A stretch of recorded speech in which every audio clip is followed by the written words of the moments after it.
So I'm sat here with Martin Sellner, who is the spokesman for Generation Identity, and I'm also sat with Brittany Pettibone, who is his partner, who is a conservative commentator and journalist, who's from America. They tried to travel to the UK 3 days ago. Upon their arrival, they were held, they were arrested, and they've spent 3 days in a detention centre before being deported. I want to sit here now and find out exactly what happened during that ordeal and the reasons why. First of all, how are you? Good now. Happy to be back in Austria. Absolutely, we're fine. So just explain to me what exactly happened from the minute you landed. Yeah, we landed, and at passport control I was held. The guy asked me if I've ever was held there before, and he said it's just a matter of a few minutes. But this was the beginning of a 3 days detention actually. They found Brittany, we were separated, we were not allowed to look on our phones, not allowed to talk, and then they put us on hold there. They searched our bags, and we spent the whole day there, and then in the night they brought us into a detention center where we had to stay till Sunday, separated, unable to communicate it, and actually treated like criminals. First time you saw each other then was when you were released? At the detention center, there was a time you could go to there was like a visitor center, so they brought us separately and we were able to meet and talk, and then we had to return to our quarters. So this was the time. But the first time we could talk in private again was in the plane back from the UK. And sometimes I really didn't know where she was, she didn't know where I was. And we were in cells locked up with criminals who were being deported to Eastern Europe, illegals who came to the country illegally. And both of us were handcuffed while we were dragged over the airport. So it was really an interesting experience. Yeah. Because I walked through the main part of the airport, you know, where everyone is getting their luggage and stuff, and everyone looking at me like you're some kind of criminal. It was embarrassing. I just started laughing. And what was your intention for coming to the UK? Yeah. Originally? My crime. What is the crime? Brinda's crime was that she wanted to talk with you, and my crime is that I wanted to speak at Speaker's Corner, and even there's a backstory to it, because I was invited the second time by Young Independents, the youth movement of UKIP, to give a speech about freedom of speech at one of their events. And both times they lost the venue because of pressure of Antifa. And threats against them. Threats of violence. And then I remember, because my mother, when I was young, told me about this place in London, Speaker's Corner, where everybody can just take a crate, put it on a chair, and then start speaking. And I thought, okay, no, I will not cancel my flying tickets. We'll go there and I'll speak at Speaker's Corner and give my speech there. And that's your crime? That was my crime. Mm-hmm. So that's your crime. And your crime is separate, because obviously that's your intention, and they separated you both and asked you your intentions for coming to the UK. Yes. So I have the official statement here. I'll just read the sentence, which it involves you. Yep. So they say, you have asked for leave to enter the United Kingdom as a visitor for 5 days, but as you stated in your interview, I have reasons to believe that you are seeking admission to the United Kingdom to interview Tommy Robinson, a far-right leader whose materials and speeches incite racial hatred. So that said, I just want to add really quick, Martin said, okay, you can detain me, you know, I won't give my speech, the event won't happen, so let Brittany go through and she can go and conduct her interviews because she has other work there, she was just going to film my speech. They said, no, actually your case is worse because you want to interview Tommy Robinson. So they were completely just up in arms about you. I've never been done for any of those crimes. I've never committed any of those crimes, but what message does that send, that a journalist can't come into our country to interview someone? The first thing that crossed my mind is, wow, this reads a lot like political discrimination. Like, on what ground? I was like thinking, okay, he's not a criminal. You're a free man walking around the UK. Anyone should be able to talk to you. Why can't I go in? Like, it's not like I want to go to a prison or something to interview someone. It was just really bizarre. It felt like they were saying, you're right wing, that's not allowed. You're conservative, it's not allowed, so you're not welcome here. I think also the decision was already made before. Yeah, they were searching for reasons. The decision was made. Yeah. You was on a list before you come into the country. Our passports right when it. So when you put it flagged up. Yeah. And I think it's very telling that the UK is opening its borders for all kinds of people, letting radical Islam grow within its borders, but is shutting its borders down for dissenting opinions. That's very telling, very revealing, and I think it's actually very embarrassing for a modern Western democracy. What if I tell you? In fact, I haven't got time to sit here. I could give you thousands of examples. But I'll pick one. Yusuf Sagbar. He was a Moroccan who was living in Italy. He tried to go and fight for ISIS. He told the border staff clearly he wanted to become a terrorist. Those details and that information was passed on to the European countries, it was passed on to the British government. And he was then allowed to come to London, moved to London.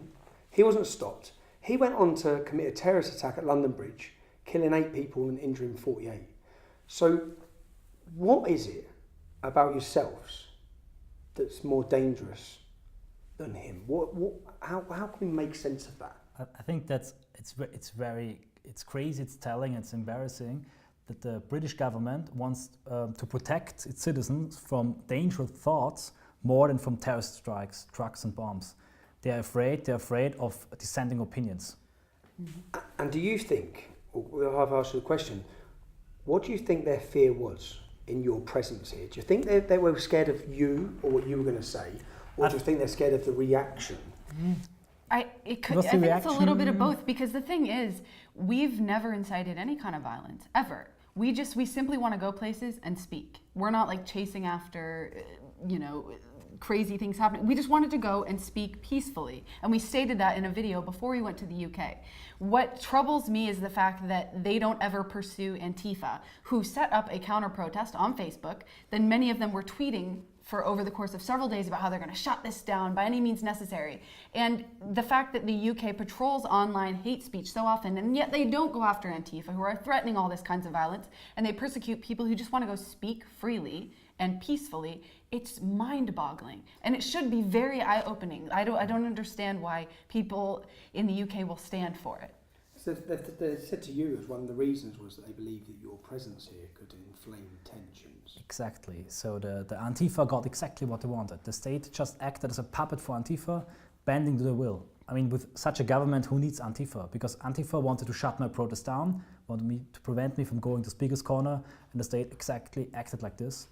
And I think it's losing its mask more and more and showing its totalitarian face. And you see how multiculturalism is connected to totalitarianism. Because if you want to proceed a policy that is disliked by the silent majority, you need to come up with more and more measures to shut them down, to shut free speech down. So I think it's linked to each other, and you see at the UK how Western democracies are turning more and more totalitarian as they're becoming Islamicized and turning more multicultural.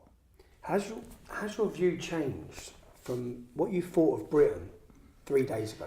Yes. To now landing back here in your home? Absolutely. It's one thing to read all the articles about there's no freedom of speech in the UK, or people are getting arrested for, expressing their opinions that might be considered wrong-think. But it's quite another to actually experience it and to be in that situation. It's just like for us, of course, we're in this and we always were, and we'd never give up regardless. But after experiencing that, there's no way you can go back. I spoke to several of the Border Patrol people, and who were secretly right-wing, but obviously they were very kind to us, but they're like, we can't do anything. We don't want to lose our jobs. But one of them said to me, the British people, we just suffer in silence. It's just how we are. And I said to him that, okay, if you have cancer, you don't suffer in silence because it's only going to get worse. You have to act in some way, or you're going to incrementally lose your freedoms. One day it's going to affect you, whether or not it is right now, one day it will. So you might as well stand up now, because you're only losing every day. You're not gaining anything. Suffering in silence it's not the option. If it wasn't for this interview here, if it wasn't for alternative media, I don't think the British public would be aware that a couple like yourself have been detained, separated, imprisoned, and then deported because you're going to speak about free speech, because you're going to put your ideas across and your opinions. And that's why we're so grateful for everyone. There were so many people that were tweeting about this, raising... Every tweet, article, there were demonstrations in Hungary, in Germany, everywhere. And I'm especially grateful and proud of the people who went to Speaker's Corner. Yeah. So you were supposed to speak today at Speaker's Corner. They held you. This is the thing that gets me. Is it seems like they punished you as well. They wanted to teach you a lesson, because they could have turned you straight around on a flight and deported you on Friday. I even called them, and I wanted to get a flight from Heathrow, and they just said no, it's not possible because of bureaucratic reasons. I think also that to put Brittany in detention, they just wanted to give a message. They wanted to teach the whole public message that happens when you speak your mind. What infuriated me... They hope you give up as well. I've been in this situation. But we won't give up. And I think it's what they want is silence. They want to silence everybody. And Brittany and me were sitting in those cells, but every British citizen is also sitting in a cell of fear and silence, suffering in silence. They're afraid. we need to get them to come out of these cells. And all the people who went to Speaker's Corner, all the people who showed their faces, they showed that freedom of speech is still alive in the UK. Something that particularly infuriated me is the fact that when we arrived at the detention center, the warden met with us, or the manager, whatever you call him, he met with us individually and was like, don't discuss anything political about maybe about who you are, what you believe here, because we want to avoid, any disturbances. And that got me thinking, if there's even the slightest risk that we can be in danger here, why not let us fly out Saturday? Because they're saying you have to fly out on the same airline from which you arrived, but which was EasyJet, and there were EasyJet flights out from Heathrow. And we were staying in a detention center very close to Heathrow, so why not let us fly out Saturday? Why put us at that risk, even if it's small? Which is a risk. Yeah. Because once people know that you speak about Islam, for example, in a detention centre, what nationality were the people you had it up with and celled up with? Most people were black of Arab nationality, many of them also Muslims, so I think if the word spread, if I would have stayed there a few more days, there would actually really be a real danger. Risk. Absolutely. So your lives have been put in danger by the British state? In a way it was, but I also have to say that the border forces, the normal policemen, they were very friendly. A lot of them were sympathizing with us. It was also a very British thing, like even when they put on your handcuffs and search your body, it was very polite. I think it's only British people can do it like that. What you're really complaining and what we are upset about is the decision of the government, but I think it will backfire because they wanted to keep it silent, they want to keep it under the blanket, and they want no tensions to rise, and now they have it back because a lot of people are upset now, and they want to know what I was prevented to talk about.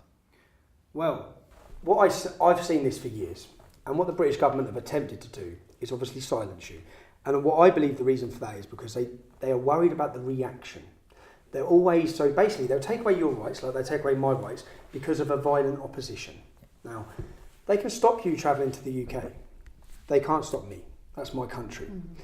If you had a speech prepared, did you have a speech? Have you got a speech prepared? I had a speech prepared for the venue, and then I prepared another one for Speaker's Corner, and actually I rewrote it in my prison cell. And the thing is, I even have it with me now. Have you got that speech? Yeah. And the thing is... If I take this speech, this is the backfiring from the government and the police and what they're attempting to do. Speaker's Corner has a 300-year history from some of the most controversial figures, from Karl Marx to George Orwell. Vladimir Lenin. But yeah, everyone is allowed to speak there. It's part of our country's history. And the fact that they're trying to stop it, and the fact that we see Islamic preachers coming in, week in, every week, then I'll deliver this speech on your behalf. I'll read this speech out. So the government haven't won, because I can't sit there and think that you're letting them win. If they stop you giving the speech, then they win. Mm-hmm. So at 3 o'clock on Sunday, I'll ask anyone who values freedom of speech, whether it be in Britain or in Europe, come along and support free speech. And Sunday, at Speaker's Corner, 3 p.m. That's what I want to do. Thank you very much, Tom. Yeah. Also, I just want to add that the forbidden interview that I was due to do with you, yes. We're going to actually go through with that. So you can look forward to that on my channel if you're interested. The one that the band interview. It will be happening. It will be happening. Now, if I ask you, just to end on, what's next for you two? First of all, thank you very much for doing this. Yeah. It's a sign that they can stop the speaker, but they cannot stop the speech. They can stop persons, but they cannot stop ideas from entering countries. And that's what we're going to do. We're going to do activism and forcing them to reveal themselves as totalitarianistic or accepting us in the whole freedom of speech and democracy. Mm-hmm. We want to change it. There's been absolutely no course correct. It's basically just motivated us more, and it made us see how much more important it is to just keep doing what we're doing. And obviously there will probably be plenty more of this, but you have to forge on, and hopefully more and more people will start to do the same. And because a lot of people keep demanding it to the UK and to the government, I can say, I'll be back. And I'll just say as well that I think it has, because I've read the comments, and I've read comments of people who didn't know who you were, and people saying, "Why did our grandfathers die? Why did our families die? They died for free speech. They died for people's rights, and they're taking them away." And that's the reality. Back home in Britain, we're losing our rights. We live in a post-free speech era. I understand that. What I need the British public to understand is that, and instances like this will really bring it home when they see the people that they're stopping coming in. Look who's being stopped from coming into our country. And then look who's being allowed in. Thank you. And thank you, Tom. I wish you luck. Cheers. Thank you. I just want to say a personal thank you to every single person who supported me. I couldn't bring you these videos without your support. We have no big funders, no big donators. So this is literally by you, for you. So I want to say a personal thank you. And if anyone else who wants to keep up to date with what we're doing, we've got plenty of exciting things coming up now. I've gone independent. You can do so at tommyrobinson.online. Thank you.